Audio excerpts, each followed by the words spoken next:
Welcome to Read, Eat, Travel, Repeat, the book club and podcast with your hosts, Sarah, Kit, and Marianne, three friends who talk about all things books, food, and travel.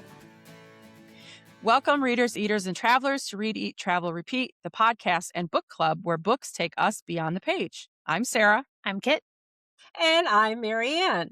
Today we're diving into a special episode, Yucks and Yums. We're talking about all the things we love and the things we absolutely do not love when it comes to books. From favorite tropes and writing styles to the little habits and trends that make us side-eye the page, nothing is off limits. This is our chance to celebrate what works, call out what doesn't, and maybe spark a few strong opinions along the way. And don't worry, our next regularly scheduled episode is just around the corner. And as always, we are adult readers who will say adult things. So grab your current read or your latest DNF, something tasty to drink, and let's get to it. So, Sarah, you start with yours, and then we're just going to talk about it. Okay. We're going to talk about it. Yep. Because your first All one right. is also on my list. I know.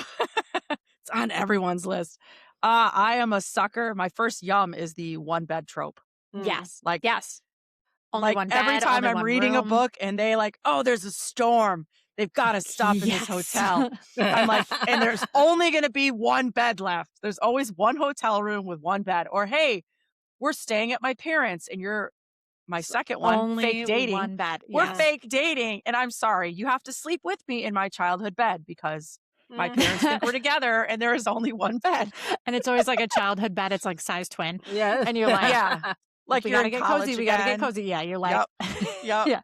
That made me Yeah. think of what's the movie, The Proposal, with Sandra Bullock and Ryan Reynolds, Yes. where like Oh, that they're was really fake He's cute. on the dating, floor and he's and sleeping on the she's floor, like- and she's like throwing pillows at him. Yeah.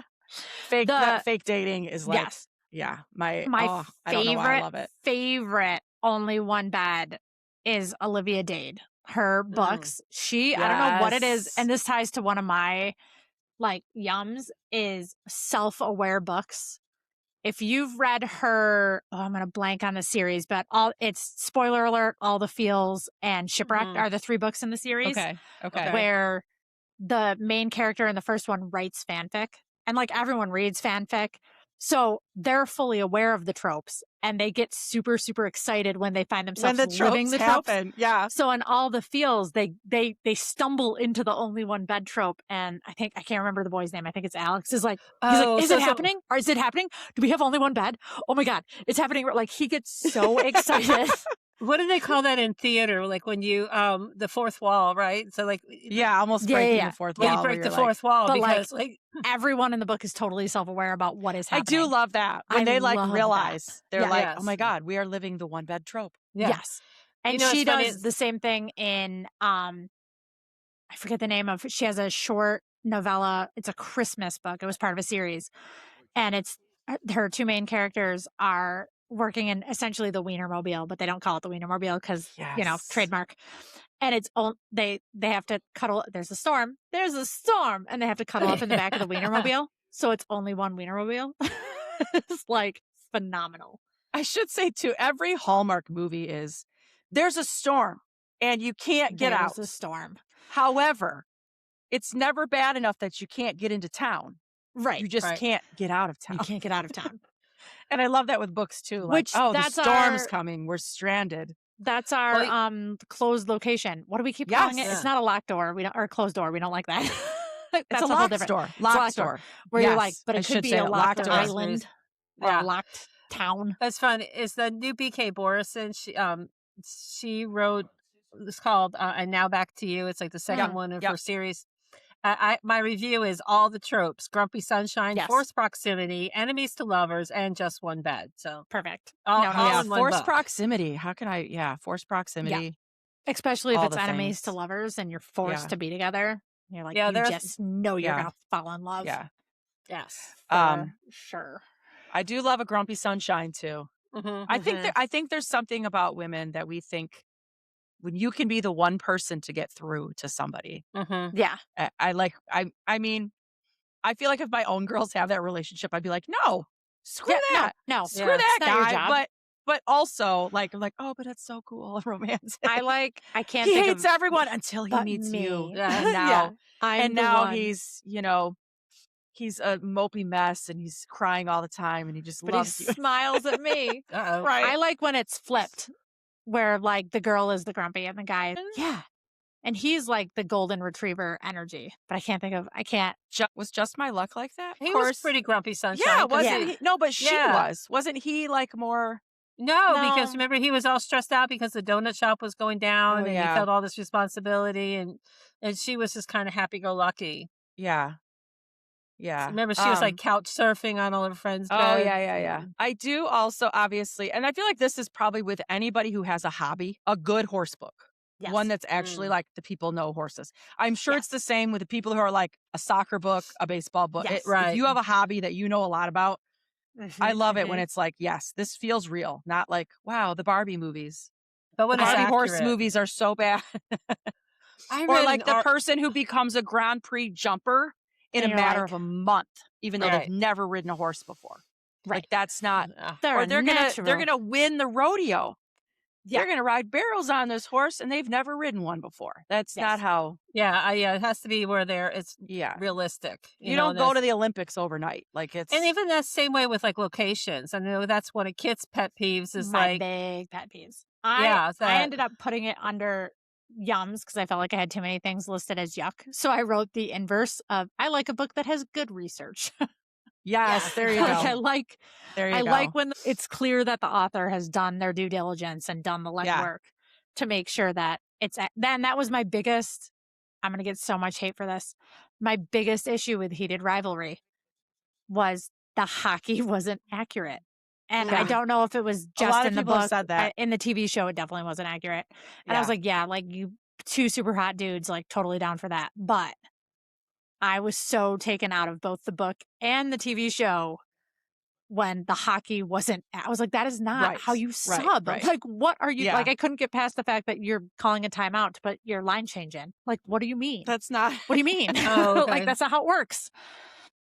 And that's stuff that's easy to research or Yes. just ask someone. Like, and the same with locations, like when you're everything's like complete, like if it's someplace you're familiar with and they talk about it completely differently, it's the same sort of thing. There was something in an Emily Henry book, and I love Emily Henry. yeah. And a lot of them take place in Michigan because she spent time in Michigan. It was not her newest one. Oh my gosh, which one was it? It was also fake dating, and they were in northern Michigan. And I want to say it was something to do with the lake, like referring to it salty waves or something like that. And I was like, Dream was like, a salty. we don't have salt in Lake Yeah. Michigan. This And so it was like little things like that. And I was like, she should know better. Like she Right, literally right. talks about how she studied here. And I mean, different Beach Reads editors takes and place stuff. in Michigan. And so does, what was it called? She Something, said was it Beach something Read, mistake? was Book Lovers. She had People We Meet on Vacation. Yeah. Happy and then it's Place. the other Happy one. Place Happy was Place. Maine. It was Happy Place. No, Happy Place was in Maine. It was Michigan. No, I don't think No, so. not Happy Place. Not Happy Place. The other one. God, what is it? It's going to drive me crazy now. Funny Story. That was the Okay. one. Where they like end up, they're also the fake dating. She Yeah. ends up with her enemies to lovers. boyfriend's best friend kind of thing. They live together and then that was one of my favorites of her. But I remember reading one line where I was like, that's not how I would describe Lake It's Michigan. being adapted into a Netflix movie. Funny Story is? Yes. Book Lovers is as well. Yes. And I I did am that one. way excited about that one because that is my favorite. Yeah. I do love that one. I didn't like that one. That's one of my favorite books of all time, actually. The town that they were in was like super. I don't know, it just seemed really fake. That like was listed in the mountains. No, they Like, were Book Lovers wasn't mountains. They were They went to some town that was mentioned in a book or a movie or something. I thought, North Carolina. yeah, and it was like, I don't know. There's something about that one I didn't like that much. It was the two writers, and they Yeah. challenge each other to write the opposite or whatever of what they. Yeah. I thought that was Beach Read. That was Beach Read. No, Book Lovers is her and her sister, and they do like the Yeah, like Beach Read it is goes like hard onto Book Lovers goes hard onto like tropes. Like they get real meta Yeah. with Oh, the yeah, tropes. yeah. You know what? I was just thinking about like one of my little yums. I love it when there's the Easter eggs from previous books in subsequent book. Like Because callbacks. yes, because Like, the Abby two, Jimenez does that with characters, like how Yeah. they appear. I love that. Yep. yeah, where you don't have to have read the previous book to get Correct. it. Yep. But if you have read it, then it's kind of like a little like, oh, I know what they're talking about there. Yeah. But I know that the books that were written in Beach Read pop up. The two authors pop up in other books, or like they're shopping in a bookstore, And someone they will be see- reading one of their books. Somebody will see Mm, one of those books. You know, love so that's that. Yeah, I love that. I love, because I like fantasy too, a well-developed world building Yes. with a map. With a map in it. 100% map. Maps in books. It maps in anything because, there's a map in the beginning of 13 Reasons Why. Is there really? Yeah, and it shows like Where all the notes are, and then also though like where's the diner they went to, where's Hannah's house, where's stuff like that. And probably my biggest, like, I get so happy when the title is explained or somehow ties into the book. Yes. I think about it all the time when I see it now. I think about I've you. never thought about it before you brought it up. It's never once. To Kill a Mockingbird. Yeah. And I like it when it makes sense, because The Great Gatsby, the title just is nothing but saying who he is. It doesn't really do anything. But To Kill a Mockingbird, it's brought up 3 times in the book about how at first they explain why it's a sin to kill a mockingbird, and then it comes up again in the trial, and then it comes up again with Boo Radley, and I'm just like, that is beautiful. Yes. Ties it in so nicely. I've read that book more than once, and I never once thought about it. But now And I I do mean, when I read books. I'm like, like, there it other is. books like the Scorpio races, I get it. Like, that's just they're like basic, but I love it when it's kind of a secret where you're like, why is this book called? Yes. Why is this book about racism in the South called To Kill a Mockingbird? Yeah. It was interesting. And then you're like, oh. After I went to this author talk with Monica Wood, who wrote How to Read a Book, and a lot of times the authors don't have a say in the book title. I know. I know. Marketing has to do, like, she wanted to name the book something like, oh, never mind, or something like that. And marketing said, nope, that doesn't make any sense. And she had a backup plan, which was How to Read a Book. And they liked that because I guess titles that have the word book or bookstore or library in them are very hot right now. And so her original title got vetoed in favor of something that was more marketable. Which is like, I've heard indie authors say it's one of the reasons they like publishing independent, because you do get you get control. a say. Yeah. And I will tell you, for those you two both read both of my books, the title is there. The title exists for a reason, and there is definitely a scene in each book that talks about it. So, and it's not because I strictly feel so for marketing. Yeah, no, it's so totally like it made sense to me, and like yeah. But I mean, you're also an English teacher who probably can come up with a smarter title than Joe Schmo, who's just, indie authoring a book and maybe doesn't have that same background. So maybe that's what can someone hire me and I will read books and I will give you a title for them. Options. Yeah. And this is going to go so sideways, but I feel like people now use ChatGPT for that. And it's not the same. It's not the same. No. As having a person read your book and like pick out a moment to use as a title. Yeah. Where you feel like this is what it's really about. Like, yeah. Yep. For sure. So those are my my yums. I know there's more, but the ones I can think of at the moment. Sure. Yeah. So I had Kit, go ahead. So we had several duplicates. Good research, self-aware books, only one bad. My all-time favorite trope is lovers to enemies to lovers. Like, if you tell me that's your trope, I'm in. Because there's something about the fact that, like, that little enemies section where you're using all the intimate details that you know about the other person to, like, absolutely decimate them. There's an author, I think his books their books behind me. It's called May the Best Man Win. I can't think of the author's name. Is, like, deployed perfectly. Like, perfectly. And I just remember reading it and being like, oh, that's like, I like enemies to lovers, so but I'm good. like, that's it right there. Like, it was so well done. So that's my number one trope. I like that when it's shenanigans when they're enemies. Yes. Like, I don't like it, and I know we'll talk about this when there's yucks later. Like, Yeah. miscommunication, where they Yeah. say something stupid, and then they and they don't talk to each other for 2 years Yeah, because that's literally not all you have to do enemies is to me, pick up though. the fucking phone and say something. Yeah.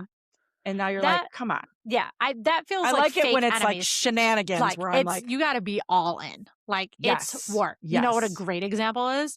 Fucking Beatrice and Benedict from Much Ado About Nothing. Because they are enemies and they are constantly trying to get at each other, but they love each other, and you know they're going to end up together. But the banter there and like the using that intimate knowledge to like best the other person, top notch. Yeah. So that's my favorite trope. And then I like a relationship speed run. I like it when there's like no messing around. Like the two people meet and they're like, that's my person. Yeah. And then all the other things can happen to like throw monkey wrenches into it. But I like when they're like immediately all about each other, which leads to the absolute silliness and shenanigans, which I also have on my list. Like, I like it when it's just a lot of the stupid, unhinged book I read is that kind of like relationship speed run. Like, we're not thinking about it at all. Yep. Is it a were turkey? Maybe. Maybe You're it's a turkey. thinking about the diseases you could Maybe get it's a from it's a chicken nugget. Maybe it's a chicken nugget and some sauce. Maybe it's a scarecrow who sewed his own appendage and slapped it on there so he could make you happy. Like, you don't got to think too hard about it. It's just happening. But it's silly. And that kind of goes to the self-aware too. Like, the authors know they're not writing high art. Like, they're writing pure just entertainment. Yeah. And then on the like physical books, I like when a book looks like it's been through battle. This is a fight that I have constantly with other librarians, with teachers. Books are consumables. If a book looks beat up, it means it's well loved. So I love it. My student books to look like that, because same thing. Yeah. It means like I have already retired a copy of Twilight and a copy of City of Bones from my library because both were literally pages falling apart. Right. It means that you picked as a librarian, at least, it means you picked the right book for the kids in front of you.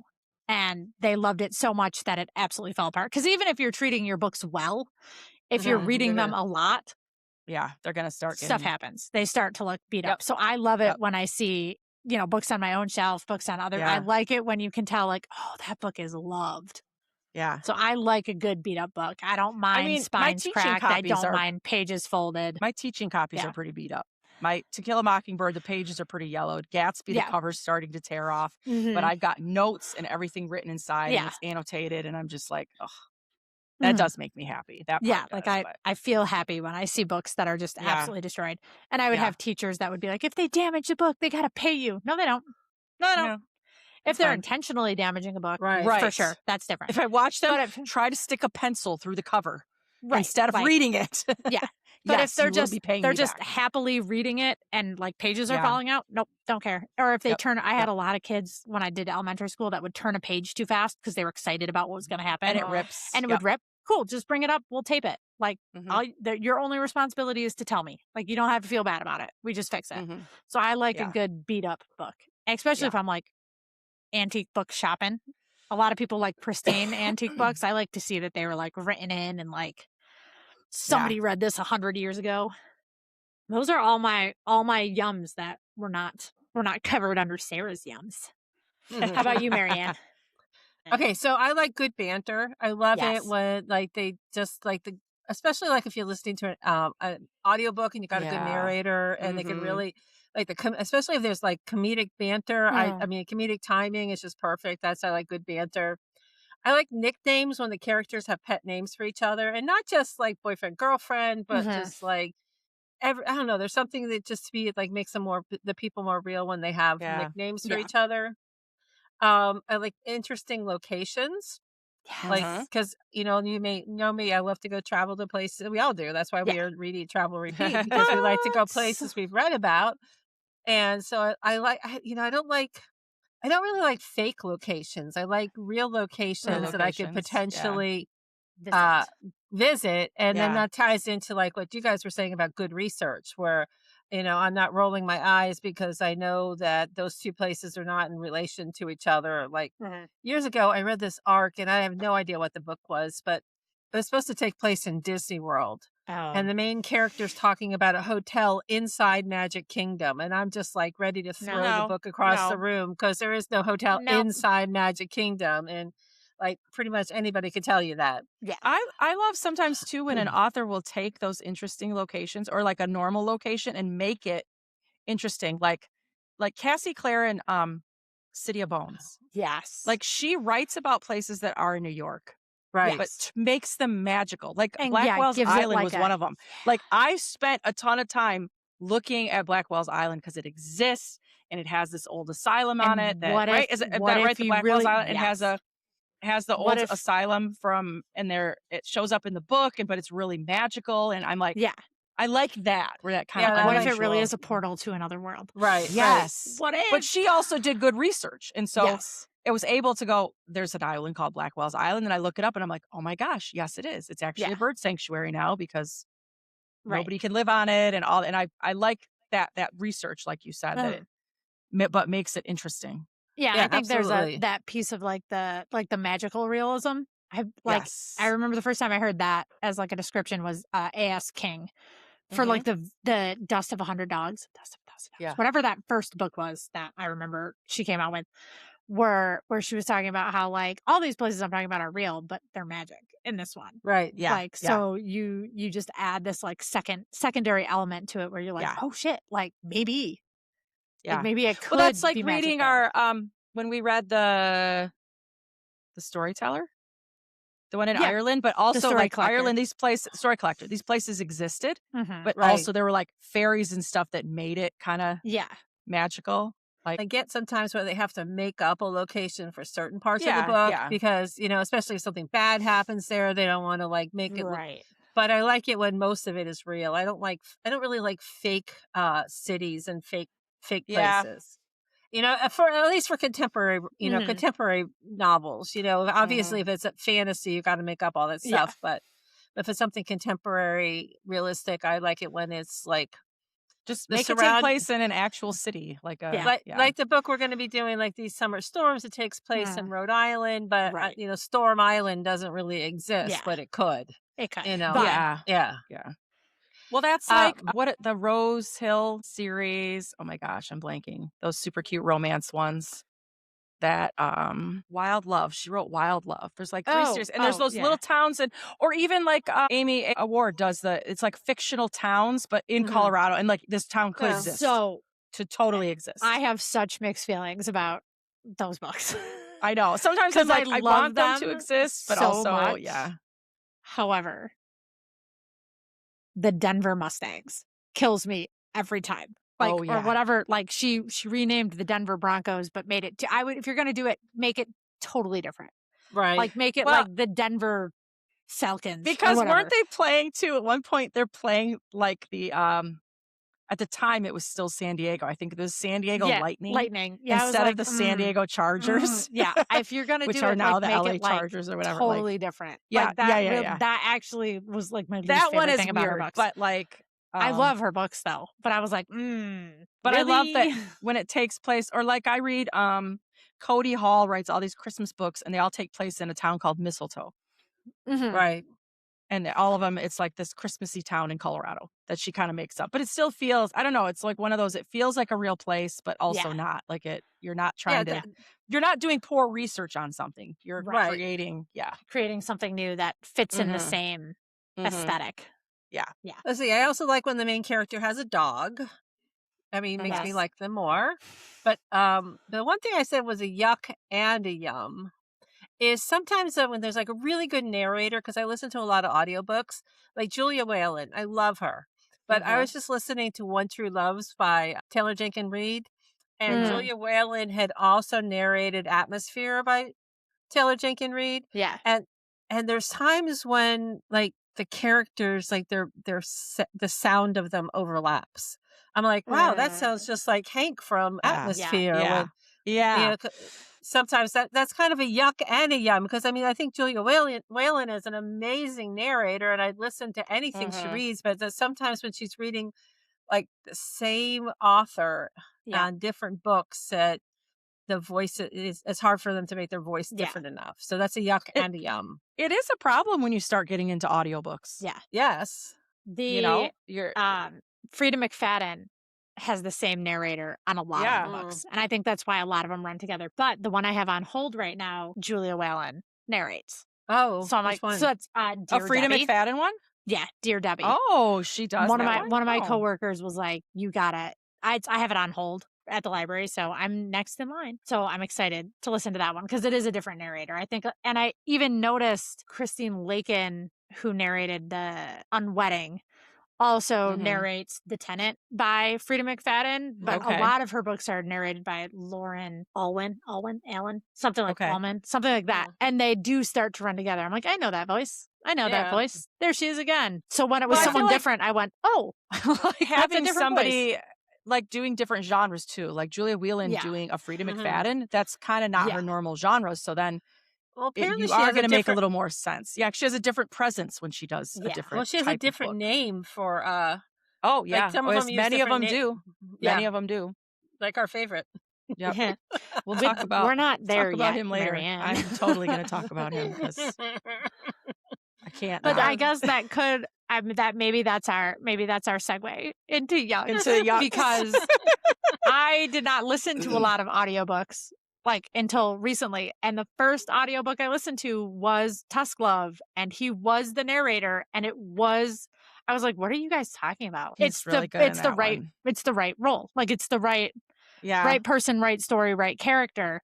And I was really like you guys are being really harsh on this dude. You guys? I was like, he's really good. Like this is, and then I listened to some other ones and I was like, oh, like he and just I happened to be perfect for this. I'm going to put it out there because I'm not even afraid anymore. Teddy Hamilton. Dude, that's who we're talking about. And I do not like his audio readings.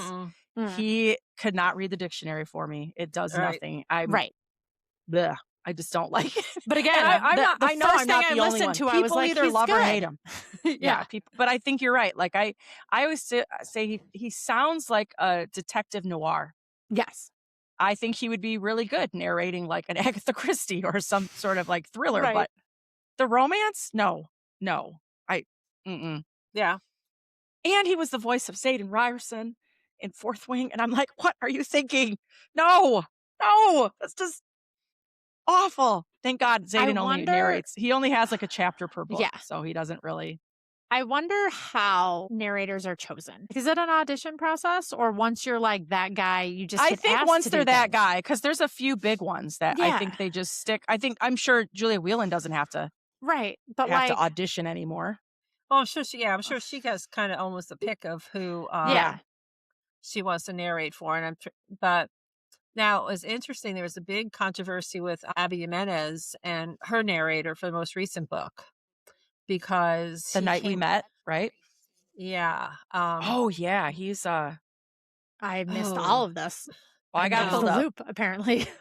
It has to do with all the Middle Easterns. He's Zachary Weber. He had like anti-Zionist things to say or something I think like so. that. Or and so there was somebody else who was going to do it, and then she said she canned the other guy and picked him instead. And so a lot of people were boycotting her book because of the fact that she purposely picked this guy who made some really controversial comments. So, well, he has also narrated Part of Your World. Yeah. I think sometimes it's kind of hard when I don't know, she's probably trying to stay out of it as well. Like, you know what? Yeah, he did Part of Your World, the night he did Yours Truly. Oh, Teddy Hamilton does The Friend Zone. Oh, no.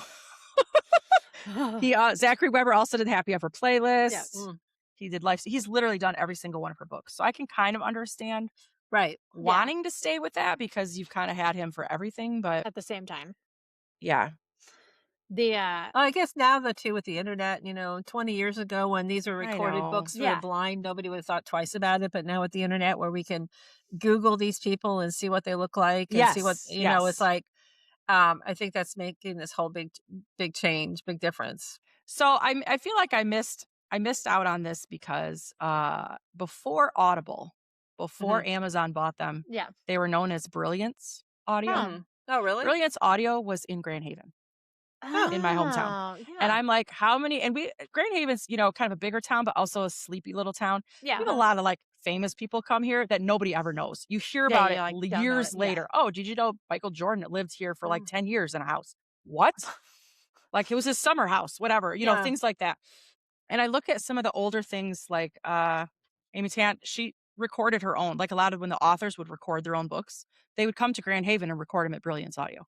That's so cool. And I used to show horses or knew the family that had, and then they sold it and all of a sudden it exploded. So every once in a while you'll see something that's Brilliance Audio and I'm like, man, Yeah. You're like, I missed God, out. it I should could have have done been like an me. audio Yeah. reader or something because I would love to do audiobooks. I'm same. I would absolutely love. I've thought about it. I'm like, I should do like an audition tape and Yeah. a tape. That's how old I am.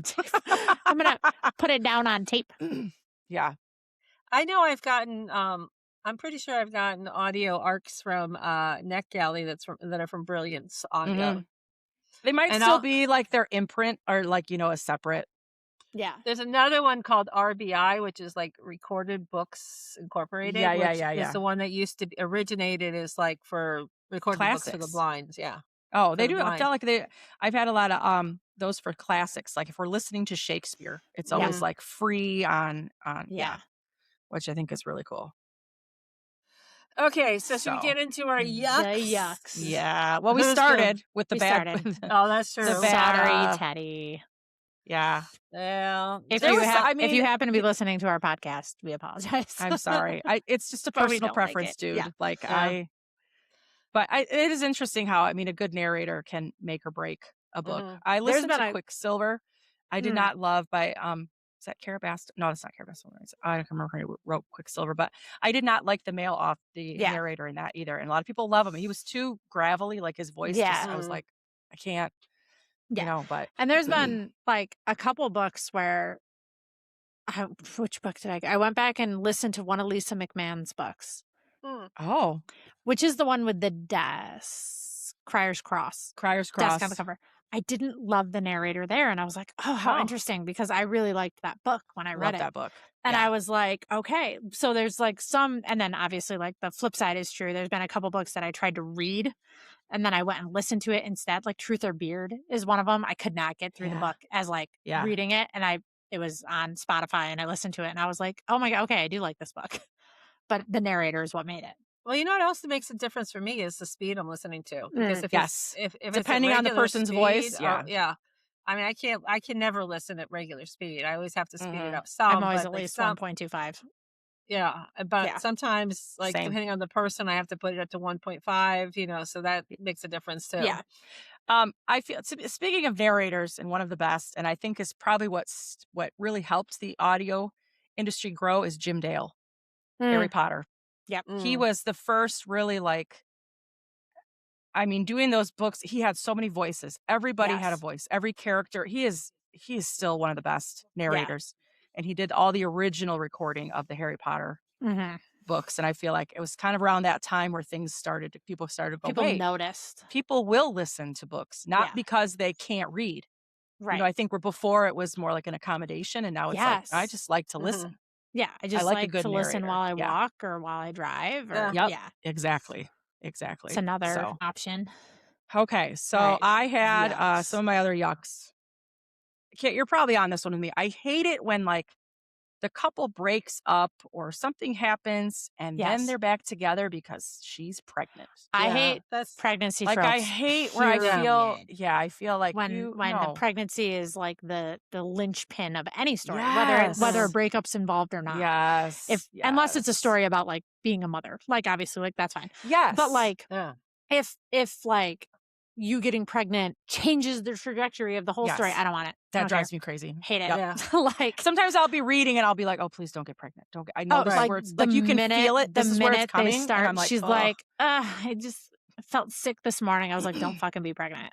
Like, Yeah. I don't want to know anything about it. If it's going to be a book about a mother who becomes a single mother and survives after that, and it's something. 100%, but not like Right. oh, he didn't like me, and then I told him I was pregnant, and now he loves And now me. here we Like, are Right. again. Absolutely. And like when it's like a fake pregnancy, like when it's used Yeah. as like a Oh, ploy. yes. No. No, I'm you're really right. curious to see how this Surrogate Mother that I'm listening to right now by Frida Oh, McFadden yeah. and how that's going to go. Because for a while Yeah. there, I thought she was faking the pregnancy, but I don't know. yeah, She's fake faking it pregnancy. anymore. I don't want anything to do with that. Yeah. And I hate it when it's like thrown in at the end as part of Uh-huh. like the package deal of a happy ever after. Yes. Where Mhm. like, I got the guy, we got the house, I got the job. Guess what? I'm And pregnant. now I'm pregnant. Like, Yeah, Right. yeah. like Yeah, you're right. I appreciate it actually when I read those epilogues and it'll be like, 2 years later and I'm like, oh, here it comes. here comes And then they're kind of our like, beautiful baby maybe boy. we'll have but I love it Yeah. more when they're like, maybe we'll have a family, maybe we won't. Like, Yeah. Yeah. here we When are it's 2 years not- later. We just It's got not married. part of the have to We've got have. 3 dogs and it's like, yeah, it's not. Yeah. It doesn't have to be the whole American dream, the white picket fence, because Right. people, they don't all get that. And that's, Yeah. yeah. I hate poor communication that goes on way too long. Like, Mhm. the poor communication has to happen a lot for the third act breakup. Yeah. There has to be something that I didn't tell you right away.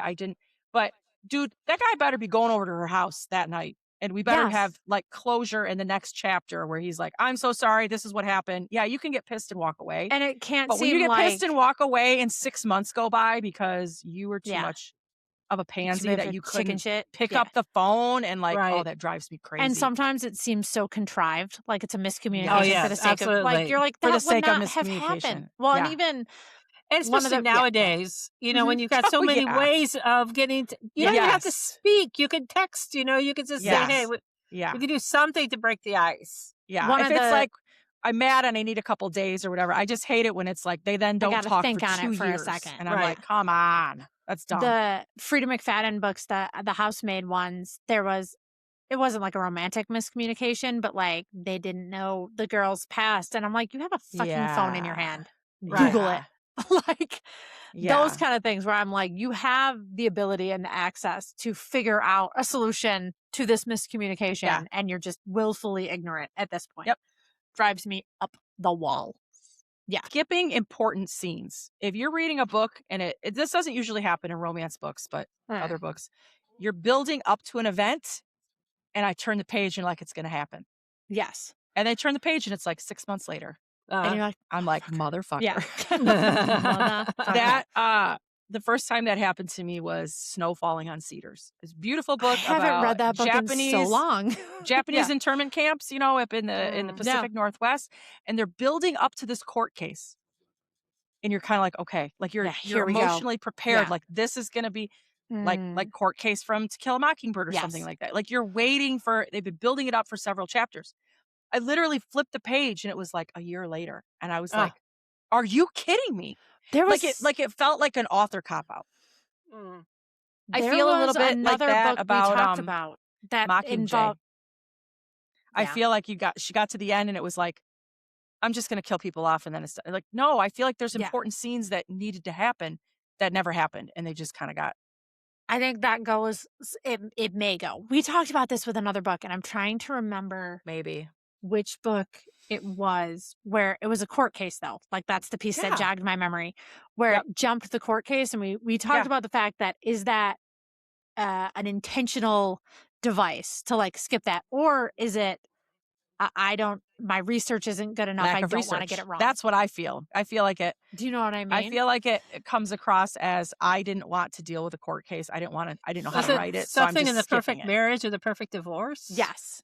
Yes. That's exactly what it was. It was Yeah. in the perfect marriage. They skipped the court case. Oh yeah. Remember? Because we had a whole But don't conversation we about get- it. Don't you decide you get more of it in the perfect divorce? You do, but Yeah. But I think we hadn't read the perfect divorce yet. We talked about it literally on the podcast. For And the that perfect could have been marriage, and because we it were was one of her- poor research. first books. Could have been yeah. one of her first books. 100%. Yeah. And then Yes. after now she's like, I know how to do the research, and so she's making up for Yes. that. But Yeah. Well, yeah, and yeah. I've seen a lot of criticism online too about like the perfect marriage, as far as like law enforcement doesn't work the way that it worked Right. there, like where they're Yeah. they're showing her the wife the Yeah, evidence stuff. and all that Yeah. shit. So yeah, I think she got a lot of flack for how she Yeah. portrayed law enforcement. So why would you want to do the court case? You're going to yeah, Right. Yeah. Yeah. You're never going to get it right. So yeah, Yeah. yeah. That's probably my biggest complaint about epilogues as well. just like in a general sense, is because I feel like a lot of times it's written in a way where you feel like you've missed important information. Yeah. Like some epilogues are great, but for a great many of them, in my opinion, you read it and you're like, okay, cool. Like, why do I care about where they are now? Because I've missed something important that got us there. Right. And sometimes it's not that you can't leave scenes out. Sometimes it's perfect ending when you do that. Like I read a book. I won't tell you which book it was, because if you guys ever read it, literally the last chapter, this person has been estranged from her brother or sister for like years, and finally gives the person a call. And the last line is literally like, "Hi, it's me." And then it ends. And you're not like left with like, I mean, you're like, oh, I want to hear that conversation, but also I want to know how it's not about the conversation. It's so satisfying that they finally connected. That it doesn't really matter what was said. Right. So to me, that's not a scene that should have been in that didn't. Then it would have been like, okay, you don't have to tell us everything. But so sometimes it's good when you have that, but sometimes I just feel like it's a little bit lazy. These two are physical things for me. Changing covers in the middle of a series. Yes. I have so many cover yucks. Yes. So many. Like Delirium arc is different than what came out with the first print, which changed by the time Requiem came out. Yes. Because my arc for Pandemonium and Requiem is totally different than the first book that came out. And I'm like, what? Drives me crazy. I hate that. I hate it when the covers, the movie tie-in covers. I hate movie tie-in covers. Like just a cash grab movie tie-in. Yep. Hate it so much. I also hate when, and I don't want to like hate on cover designers, because I think they do like tremendous work, because it could be a beautiful cover, but I hate it when the cover doesn't match what's inside. Right. So a smutty romance book with a very cutesy cartoon-ish cover drives me nuts. Yeah. Like the cover, and again, like the artwork, it might be beautiful, but it doesn't match what's happening inside the book. Yeah. Drives me up the wall. Well, Gregory, what's his name that wrote Wicked? Why his last name? McGuire. He got some flack when the movies came out, and he goes, I have nothing to do with it. But those movie tie-ins never should have come out, because he said all of a sudden they're not separating the book from the musical. Right. And you're putting this musical cover on it, which they also did when the book came out. And it is vastly different. It's so much darker. I remember doing that. You have to be careful, because now you have all these younger kids and parents who don't know better. And they're all like, I'm going to buy this for my kid. And they're like, no, they should not be reading that. I did a TikTok about that, like at the time, because I had some people like, hey, should I get, I've, as a librarian, even like an online librarian, people will be like, do you think this book is okay for my 14-year-old? And I'd be like, totally depends on your 14-year-old. Yeah. And I ended up doing like a whole video about it. I was like, listen, I'm just going to straight up spoil you on some of the shit that happens in this book. Yeah. Because it is not the musical. It is totally different. And if you give it to your kid, be ready to like have a conversation. Yeah. And like, but the covers did make it seem like what you are going to read is the musical, and that's going to be fun with the musical, and that's not. That is not what it is at all. Not that book. Yeah, for sure. And bent spines cracked right in the middle. Love it. Love it. I like the sound of it. I like that when it'll flop open and you're like, there it is. I will specifically buy a hardcover, or my favorite are trade paperbacks instead of mass produced, because the mass produced, you're reading it like so tiny so that you don't. It's almost impossible not to crack a spine on a mass produced paperback. Yeah, I like that. I'm like, paperbacks. I will literally like search online who has the trade paperback. I love a cracked spine. Sometimes I'll crack a spine just to crack a spine. Like I need to hold this open, but I like it when it's like accidental or like incidental. So like the spine is cracked at a page that you come back to over and over again. Yes, like that's true. I don't know where. Oh, there it is. Well, the book that flops open to that page because you're like, "Ooh, it's so good." Which book is this? I have 5 copies of the complete works of William Shakespeare. Okay, this is ripped entirely in half. You can see where it used to have duct tape holding it together. It is ripped to the start of Much Ado About Nothing.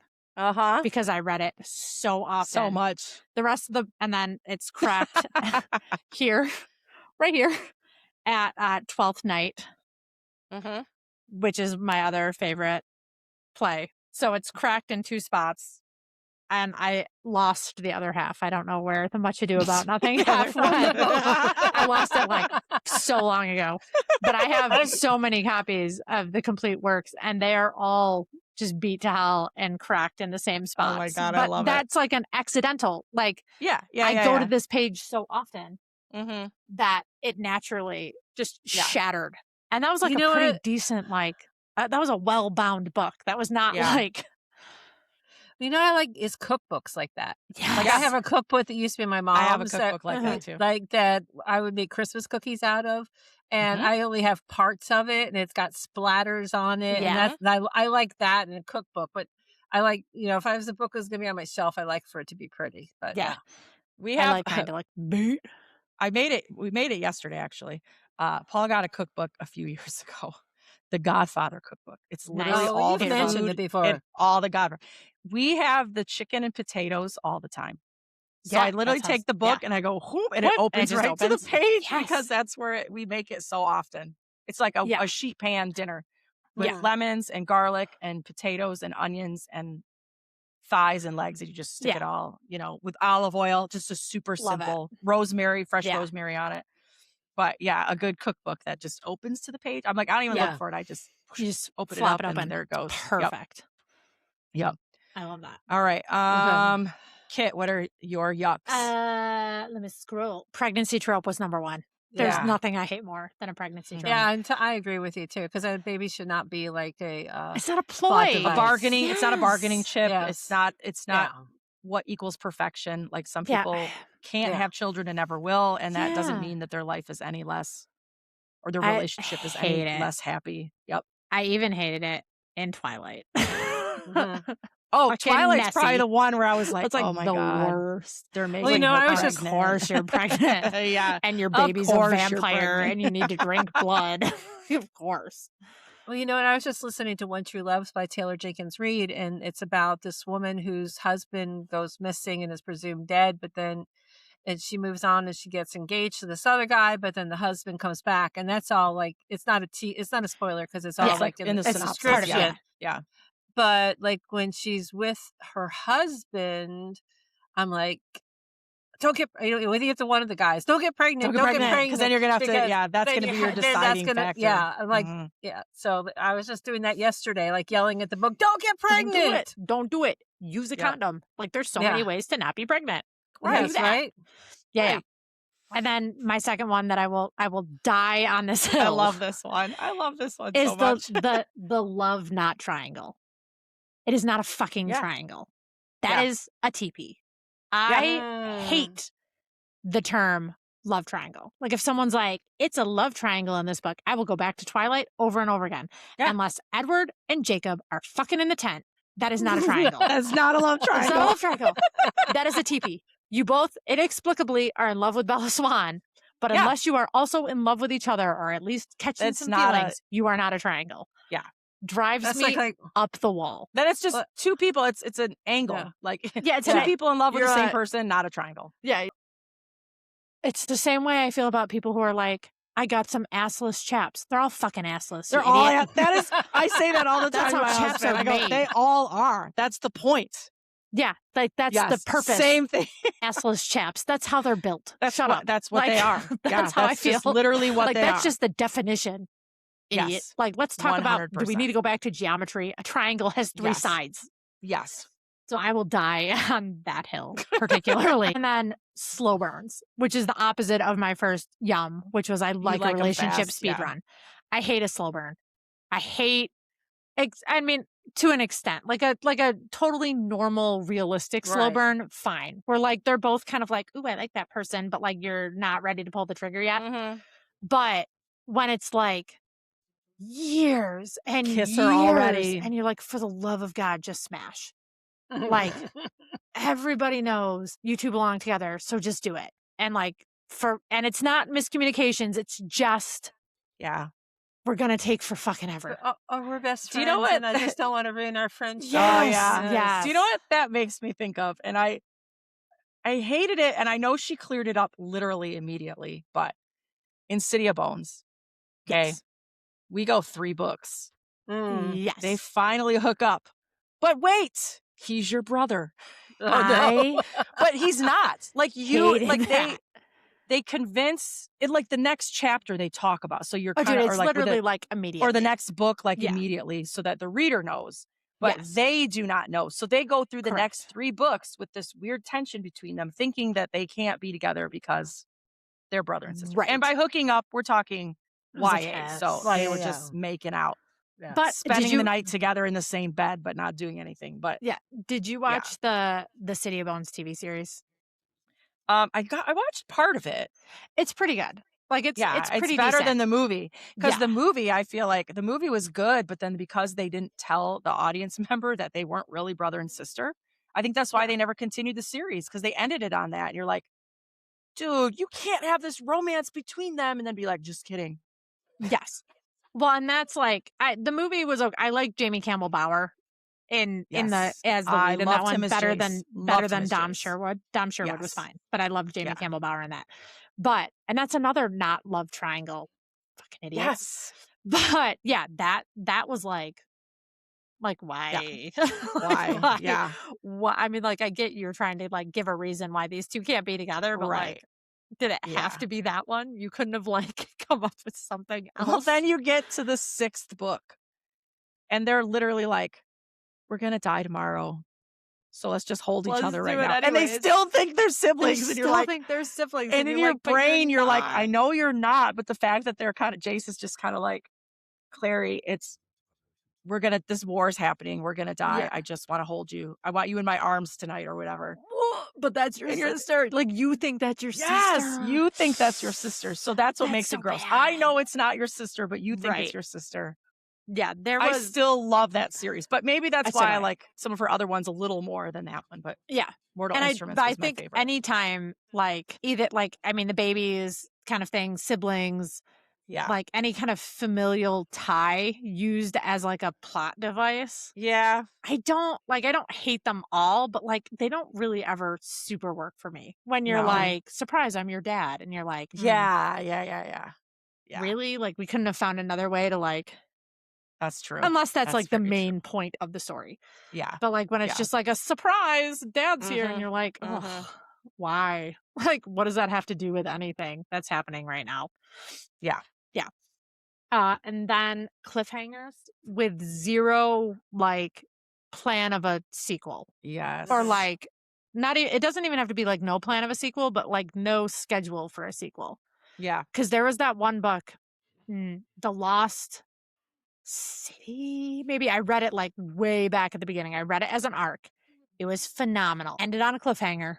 They're stuck in the past. When is the next book Oh. coming? Like, and it was so good that I like think about it. Like I do like go back Yeah. and think about it. And it's just, I mean, I haven't looked in a little while. Maybe the sequel is coming. But like when you can't tell Yeah. me when I'm getting the next part of the story, Mhm. I don't like that. Because I don't mind a cliffhanger Yeah. in general. I just Yeah. want to know when I'm going to get some When sort you're of gonna resolution. get yeah. And then to go back to the covers, fucking stickers Mhm. on covers. And even they've started doing like I was trying to see if I had one that was like handy to like use as an example, but where it's not a sticker, it's like printed on. Do you know what I'm talking about? Yes. Like, oh yeah, here's a good one. This is not, it's not a super great example, but like this little Mhm, extra yeah. information up here. I don't need It's that. usually Like, this is like a really pretty now- cover. Like what? Yeah. I don't need that It'll extra. say like now a major motion motion picture or something. Yeah. Yes. Well, not Or only that, like but, a I've now an got- Apple series. Yeah. I've got some too that I bought from a wholesale dealer that it's like a Target special edition. I guess it was like overstock, and then so they're selling it through this wholesale dealer, Yeah. Mhm. and it's got a printed on Target special edition that you can't take off. Yes. Like why? Yeah. And Yeah. I don't want that. Like I'm less likely to buy the book if there's Right. something marring the cover. Yeah. Like a sticker. But then you're if going I to beat really the book want up. it. Go figure. Well, Talk about but like you ruined contradictory. it ahead of time. I'm Like, just don't- teasing. Marianne. But to me, and this is like kind of side notey, like you're putting the sticker on the artist's work. Yeah. Like, let it just And sometimes they exist. put them in weird spots too, where you're like, Yeah. that literally is right in the middle of And the, I had yeah. the same issue with library stickers. So like you have your genre stickers that go on the spine, but Oh, you also yeah. have your Yep. barcode stickers. Yep. There is a, in my opinion, correct way to put a barcode sticker on. And it drives me up the wall when they are not put on correctly, because you can, sometimes- your barcode should go right here. Yeah. For, like, Where your there's, library the empty barcode. space. This corner is almost, so you can put it this way or you can put it this way. It's almost always empty, because usually the top corner is where like there's a little bit of a price tag. And it's great there because it doesn't block any of my information. But also when you're doing inventory, you slide the book out, you scan it, you slide it back in, slide the next one out. You don't have to take everything off the shelf. And people will like put them here or like slap them. I'm like, I don't care that this book belongs to, I'll just use our local library, the Pooter Library. I want to read the synopsis. Right. Put it in the fucking corner. I When don't like can't it when see the the stickers synopsis. cover up Yeah. something that like is worth looking at. Drives me up the wall. All right, my last one is when a series takes forever to come out, and when you put it, I want them to look pretty on my shelf. Yep. I don't care if they're super beat up because I've read them a million times. Mm-hmm. I want them to look uniform. So when a series comes out and like one book is a different height, why? Or if it has series numbers on it and the numbers are all across the top, and then book 7, the numbers at the bottom. And then it was on the bottom. Yep. Why would you do that to me? Why? Who decided that was a good idea? The Clan of the Cave Bear series is a great example because it took forever to come out. I have all of the books right up into the very last one. The Land of Painted Caves is a completely different size and design. They all look beautiful. They've got the like cloth spine. Yeah. Gorgeous. And then the last one is about 2 inches shorter, way fatter because obviously shorter. So, so bigger, and a totally different design on the side. All the other books have the title, the author's name, series order. Why? Why would you make the last book totally different? Yeah. Why? That shit drives me nuts because I want it for how much, like how haphazard I am with like most of my life. Right. I want it to look uniform for those things. Drives me up the wall. I have one last, like, is it a yuck or is it a yum? Because it totally depends on how it's deployed. Right. Yeah. Classic retellings. Some of them are so good and some of them are like, for what reason? The first one I think of as like perfect deployment of a classic retelling is Prom and Prejudice. Elizabeth Eulberg's. Oh, I need to read that book again. I love it so much. I just even the first line, like, is it almost an exact replica, but set of the, in a you know, a high school getting ready for prom. I thought that one was perfect, but then we all remember the debacle of Gillian Dare. That I will never let ever live down. that one down. But like when it's done right, it's so good. Yeah. And when it's done poorly, it is horrendous. Yeah. That's my last. right. Is it a yuck or is it a yum? Is it a yuck or I know. is it Sometimes a- it's hard to tell. You know, it depends. Like I Yeah. said, with the narrators and stuff too. So. Yeah. All right, Marianne. It's you. Yeah, yucks. Okie Go. doke. Well, we all know I do not like animal narrators. Okay, that's why I did not like. Did you lessons not in like chemistry? The Incredible Journey when you were younger? I don't With think I the ever three read it. animals, the Stop three it. animals that I get cry. lost, Stop. I don't want to Oh, even I think can't, about that yeah. movie. I can't. and they But- run home and they find yes, their family. and he's but, yeah. they're In our calling family, the it was known child's as- name. It was known as Two Doggies and a Kitty.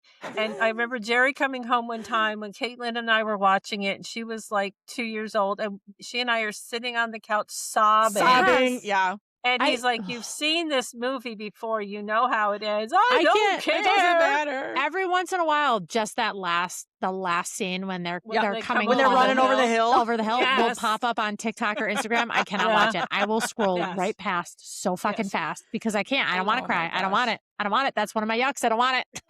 But no, I just don't like animal narrators, like remarkably right creatures. The whole idea of like the octopus being a sentient creature. I mean, yes, do I believe animals have some sort of thought process? Yes. I don't want to read it. Yeah. That's just me.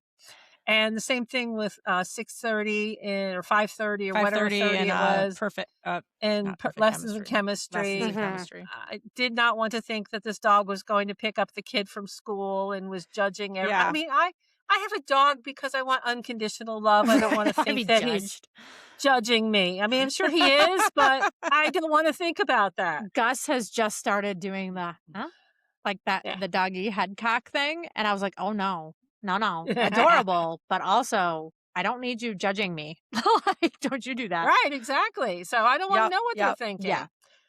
I don't like depressing endings. Like, I mean, like I was just reading this book called, I hear seeing it all over the place. It's called This Book Will Make You Think of Me or something like that. And it's about a husband who leaves a year's worth of books for his wife because he knows he's dying of cancer. Oh, okay. Yeah. But from reading it, it's going to have even though it's sad, you can tell it's going to have a happy ending because the books are like a helping good her to, resolution. yes. Yeah. So, but like also too, like Kristen Hanna's, the first book I ever read of hers was The Four Winds, which takes place in the Dust Bowl, and it has a depressing ending. And I was like, why did I just spend like however many hours of my life just to have my gut wrenched out? Same with The Last Letter. I felt like The Last Letter was, it was sad, and then it wasn't sad, and then it was like, okay, let me just pull your heart out of your chest. I was like, no, I don't want that. Yeah. I also don't like ambiguous endings. Like, Yeah. Jodi Picoult's the Book of Two Ways. The very ending of it, like she has a choice to make, and they don't tell you what choice she made. Oh, okay. Okay. Yeah, I feel that's probably like a is it a yuck or is it a yum for me? Because sometimes I know sometimes I can, like if it's deployed in a certain way, I'm like, okay, like I can decide what I want the ending to be. But sometimes I'm like, you fucking tell me. Well, I've always been like, it's like even like way back when I read Gone with the Wind when I was a kid and Rhett leaves her, and I was like, do they get back together again? And since Margaret Mitchell never wrote a sequel, I would never believe that and somebody else wrote the book Scarlet. Totally read that. Yeah. But it's not Margaret Mitchell, no, so it's not the real Scarlet. So I wouldn't read it and I wouldn't believe it. So same idea that do they ever get back together? Every time I show the movie Inception to my film class, and I just wait at the end and the top is spinning, and I don't even look at that. I just look at my kids, and then the screen goes black, and it's like dead silence for a second. And then they're all like, "But wait, how? I don't know. I don't know. Does the top fall? We don't know. That's part of the beauty of this movie." But The Sopranos. Did you guys watch The Sopranos when it first came out? Where it just cuts to black, and you're like, who fucking got shot? Yeah, and you don't know. Yeah, and there's no resolution. Sometimes it's satisfying, but sometimes it's like, I would. Did you say like, why can't you just answer the question? Like, what was interesting is Jodi Picoult was doing a fundraiser for like people in Gaza. She and some other authors. And if you made a donation to it, she sent you the original ending to the Book of Two Ways. Oh, interesting. That's cool. And so I did, and I read it, and the ending was not ambiguous, but I don't think I liked it. I don't know. You ended up being like, I know why it was ambiguous. Like, I know why. Yes. She made that choice. But I still wanted to. I know. Of course, I hate it if a dog dies. Oh my God. People can all keel over. I don't care. But if a dog dies, no. Certain narrators, well, you know. We've already talked about that. Sorry, Teddy. And all the other names you go by. Yeah, right. I also don't like too much unnecessary detail, and that was driving me crazy in Project Hail Mary. There were so many really funny parts I really liked that I liked the basic story, but some of the science detail was just like, oh, I don't care. Would you just stop? I don't need to know how many microns across these little autophage or whatever those things were. And I mean, yeah, it just was just too much like detail. Yeah. I think that goes to like the show not tell kind of idea. Yes. Like sometimes you could just show us what's going on. Like Right. with a description of the scene as opposed to like Mhm. But the I had to tiny use a minute Yeah, details. had to Oh, use and a lot of it certain- in Project Hail Mary is like a stream of consciousness. yeah. Like it's his brain thinking, and you're following along, and he's like, Because if I he's do this with alone the in a astrophage, spaceship. then I have to do so, this, and Yeah. if I have to do this, and then this happens, and well, the formula says this, but so it's like you get that stream of consciousness as he works through these science problems. Mm. I get that, Which but like the whole Could all also the be like, detail. I worked through the problem, and then move on. Right. I thought about have to X, use Y, a and Z, and really here we go. fine. Yeah. I have to use a really fine needle. Not that I need one that's 0.3 millimeters or whatever. Like all the detail got. But Yeah. It was too much, yeah. But even sometimes too. Even times, just like sometimes when a book has just too many adjectives and adverbs. Okay, Yeah. okay. Let's just get to the point here. I don't need to know every single detail. And then another thing, especially on audiobooks, is mispronounced places. Yep. And Yeah. there's so many times, or like when they say conch instead of conch for like mispronounced words. I feel like every time that happens, I'm being gaslit by the book because I immediately think I've been pronouncing it wrong. Yeah. right. Because there are definitely scenarios where like I've discovered a word that I've been saying. Yep. Oh Like, yeah, absolutely. Watching Bridgerton, I did not realize that Viscount was pronounced the way it was because I'd never said it out loud. I'd 'Cause never it looks had like this Viscount. I'd never had the need to say it out loud, so I only Yeah. had ever read it. And then when they said it, I was like, "What?" And Well, I had the some of that- captions on, so I saw it Yeah. written and heard him say it at the same time, and I was like, "How? What? Okay. Huh?" But I feel like when you're listening to audiobooks and they say a word, and you're like, "Is that how that's pronounced?" Yeah. Like, have I Yeah, I been just saying read- it wrong for decades?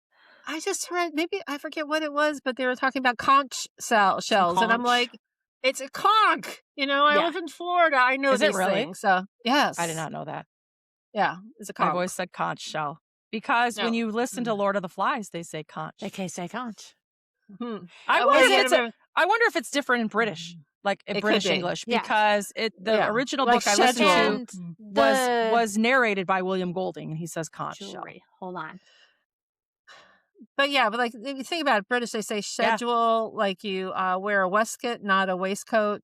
If you order my favorite beer in Ireland, which is spelled SMITHWICK, you say Smittix, not Smittix, not Smithwick. Smithswick. Yeah. So I was thinking too, every time I read Gatsby, I'm always thinking kids are probably thinking I'm mispronouncing because when people get into a fight, they have a row, yes, which is spelled ROW. Yes. And so when you're reading it, we're just having a row in the garden. And you're like, Mhm. what? And I will Uh-huh. read it because I've read it enough that I know we're just having a Right. row. Yeah. yes. What kind of row are you causing in my house? And kids will be Yeah. like, That's a row, Miss Haycox. yeah. Yeah.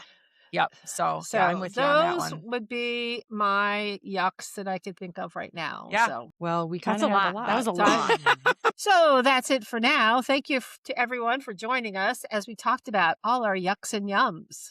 If you enjoyed this episode, head to our profile, check out the other books we've featured so far, including books like The Best Dog in the World and The Story Collector, and so many more. And if you're looking for book recommendations, each month we share what books we've read across every genre. Did hearing about our yucks and yums inspire you? Maybe you're already mentally listing off the things in books that you absolutely love and the ones that make you want to throw the whole thing across the room. You're in luck because you can browse all of our past featured reads plus some upcoming picks over on our bookshop.org storefront.